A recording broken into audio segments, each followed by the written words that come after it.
उद्धव जी को परमार्थ उपदेश। भगवान श्री कृष्ण ने कहा, उद्धव, व्यवहार में पुरुष और प्रकृति एक ही है।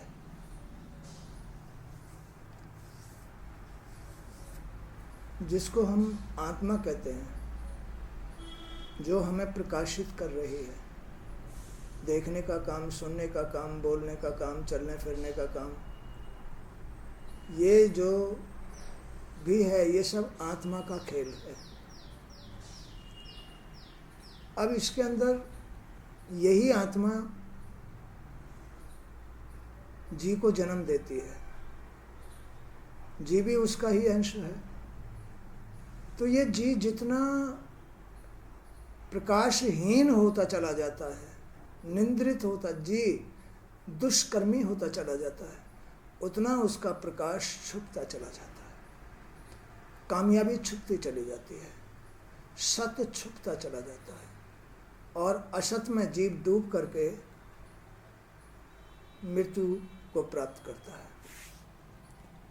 व्यवहार में पुरुष और प्रकृति एक ही है, ये अलग अलग नहीं है। ईश्वर तो एक ही है, उनकी ही शक्ति शिव स्वरूप ही है। तो जो हमारे शरीर के अंदर प्रकृति है, ये हमारी आत्मा ही है। किंतु दृष्टा और दृश्य के भेद से ये दो जान पड़ते हैं। देखने वाला और जो दृश्य दिख रहा है, ये दो से लगते हैं, लेकिन एक ही है। इस संसार में कोई भी उत्पत्ति भगवान से अलग नहीं होती है। हमारे सामने कोई भी परिस्थिति हमारी आत्मा से भिन्न नहीं है। हमारी आत्मा से ही उसका निर्माण हुआ है, वही दृष्टा है, और जो निर्माण हुआ है वो दृश्य है। किंतु दृष्टा और दृश्य के भेद से ये दो जान पड़ते हैं। जो परिस्थितियां हैं वो भी तुम्हारी हैं, और उनको भोगने वाले भी तुम ही हो। परमार्थ की दृष्टि से इन दोनों का स्वरूप एक ही है। अगर सच्चाई से देखा जाए तो इन दोनों का स्वरूप एक ही है। परिस्थिति का और तुम्हारा एक ही रूप है। परिस्थिति तुम्हारा दृश्य है और आत्मा तुम्हारा दृष्टा देखने वाला है। अब ये आत्मा जितना पवित्र है, प्रकाश में है, उतना उसके पास समाधान है, और जितना ये अंधकार में डूबता चला जाता है, निकृष्ट बनता चला जाता है, सकामी बनता चला जाता है, सांसारिक बनता चला जाता है, उतना ही ये लाचार हो जाता है। व्यवहार में, कर्म में, माने कि समाधान में इसके पास समाधान नहीं रहता है। फिर इन दोनों में सदैव अद्वैत दृष्टि ही रखनी चाहिए। अद्वैत दृष्टि माने कि दोनों एक ही है। कभी भी अपनी परिस्थिति को मुंह मोड़ के नहीं प्रयोग करना चाहिए, या भूल में प्रयोग नहीं करना चाहिए, उसे सावधानी से प्रयोग करना चाहिए, क्योंकि दोनों का मतलब एक ही है। अतः कर्मों की न तो स्तुति करनी चाहिए न निंदा करनी चाहिए। उसे अपने कर्म सावधानी के साथ करने चाहिए, यही सोच के कि इस सामने वाले में भी आत्मा है। ईश्वर से अलग कोई दूसरी चीज नहीं है, कोई ईश्वर से बाहर नहीं है, सब एक ईश्वर में है।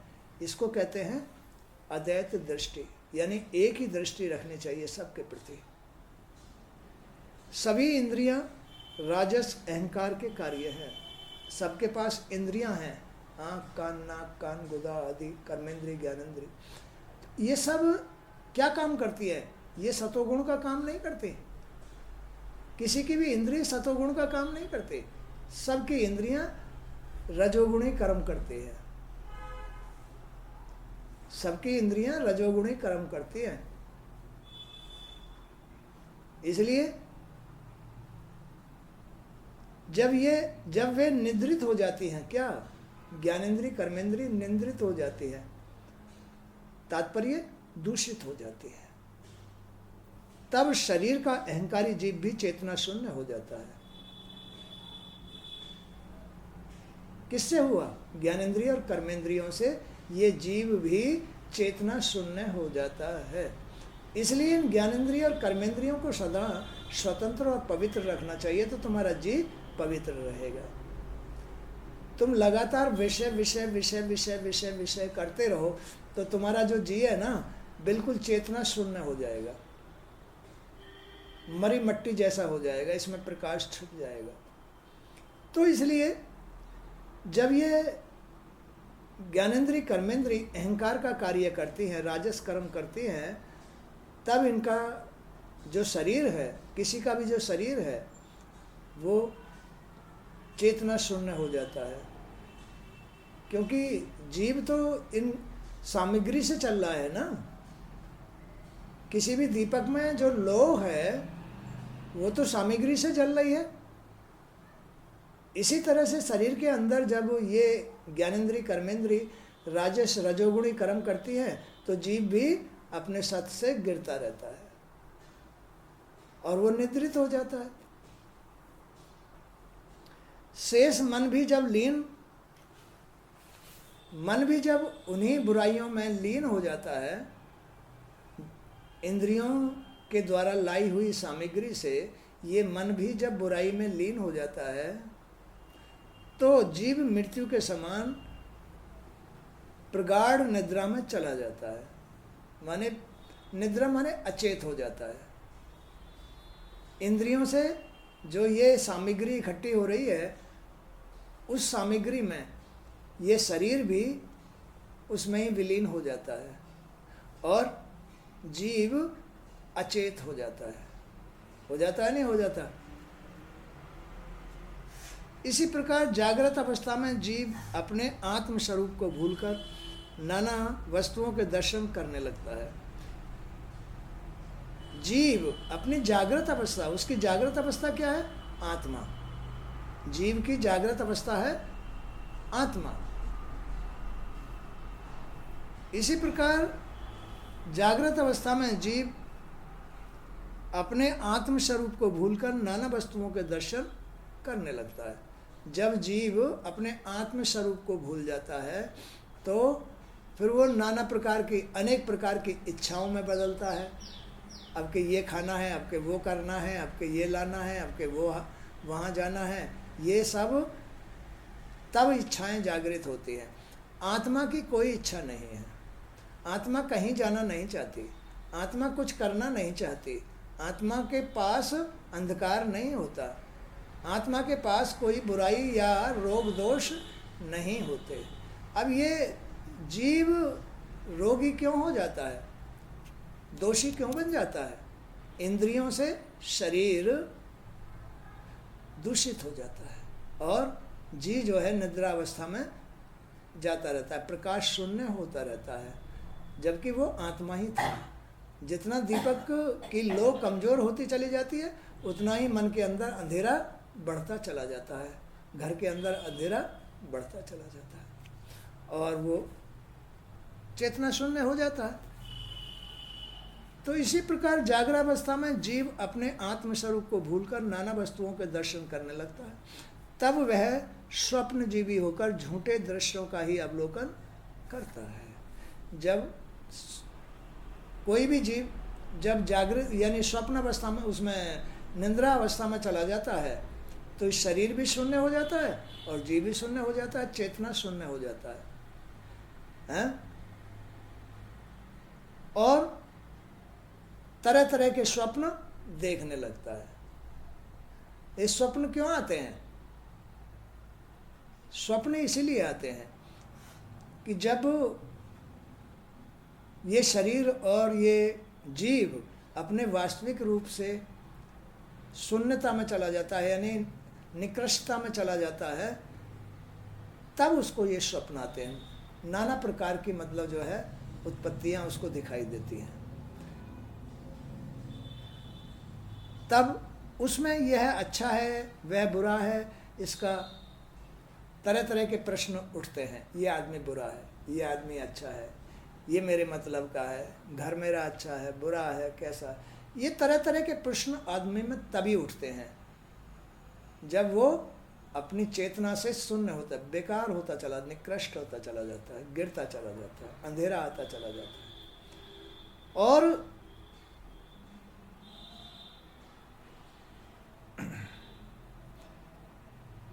स्वप्न जीवी होकर झूठे दृश्यों का ही अवलोकन करता है। जब दैत नाम की कोई वस्तु ही नहीं है, तब उसमें वह अच्छा है वह बुरा है इसका तो प्रश्न ही नहीं उठता। जब जीव आत्मस्वरूप होता है, तब उसमें ये प्रश्न कहाँ उठता है कि ये अच्छा है या ये बुरा है। आत्मा तो सर्वव्यापी है, लेकिन ये जो जीव है आत्मस्वरूप में तभी आता है जिसकी ज्ञानेंद्रिय, कर्मेंद्रिय और शरीर माने मन पवित्र होता है। मन पवित्र है तो जीव चंगा है, आत्मस्वरूप है। फिर उसके अंदर तेरे मेरे की, भेदभाव की, इधर उधर की बातें नहीं आती हैं। और रात को स्वप्न भी दिखाई नहीं देते। स्वप्न किसे दिखाई देते हैं? आजकल तो जरा जरा से बच्चों को स्वप्न दिखाई देने लगते हैं। क्यों दिखाई देते हैं? क्योंकि उनकी ज्ञानेंद्रिय, कर्मेंद्रिय और शरीर व्यर्थ हो गए हैं, अभी से व्यर्थ होते चले जा रहे हैं। तो जीव जो है अपने आत्म स्वरूप से भिन्न होता चला जाता है और उसे रात को स्वप्न भी दिखाई देते हैं। अब जब ईश्वर एक ही है तो फिर उसमें ये तरह तरह की बात कहाँ से है? ये केवल इंद्रियों के, ज्ञानेंद्रिय, कर्मेंद्रियों के राजस कर्म हैं, रजोगुणी कर्म हैं। उनकी वजह से ये स्वप्न भी दिखाई देते हैं, आँखों की रोशनी भी कम हो जाती है, बहरा भी हो जाता है आदमी, चटोरा भी हो जाता है, बहुत सारी इच्छाएं भी उसमें आती हैं। ये ज्ञानेंद्रिय, कर्मेंद्रियों के रजोगुण में जाने से ये तरह तरह की सामग्रियां लेकर के मन को विचलित करती हैं। तो जीव जो है उतना ही निकृष्ट होता चला जाता है। जी,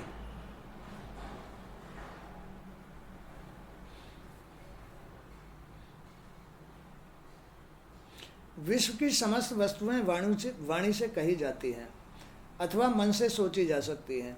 इसलिए दृश्य एवं अनित्य होने के कारण उनके असत्य होने में कोई संदेह नहीं रह जाता। जब जीव ऐसा हो जाता है ना, ज्ञानेंद्रिय, कर्मेंद्रियों से तरह तरह की सामग्रियाँ और फिर मन, शरीर जो है ये दूषित हो जाता है, तो जीव फिर क्या होता है? तरह तरह की बातें उसके दिमाग में आएंगी।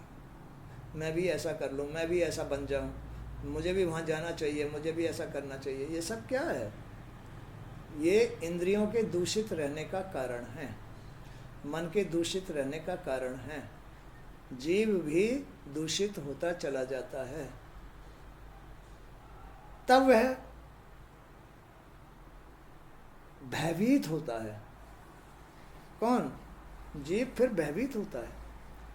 शरीर आदि सभी वस्तुएं नाशवान हैं, असत्य हैं। ये केवल अज्ञानियों को ही भयभीत करती हैं। ये शरीर और ज्ञानेंद्रिय नाशवान हैं, आत्मा नाशवान नहीं है।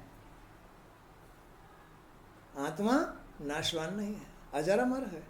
लेकिन ये ज्ञानेंद्रिय, कर्मेंद्रिय और शरीर नाशवान है ना। इसलिए ये आदमी के अंदर भय पैदा करती है। ज्ञानियों को ये भयभीत नहीं कर सकती। ज्ञानी जो अपने ज्ञानेंद्रिय, कर्मेंद्रियों से पवित्र है, शरीर से पवित्र है, उसको ये भयभीत नहीं करती है।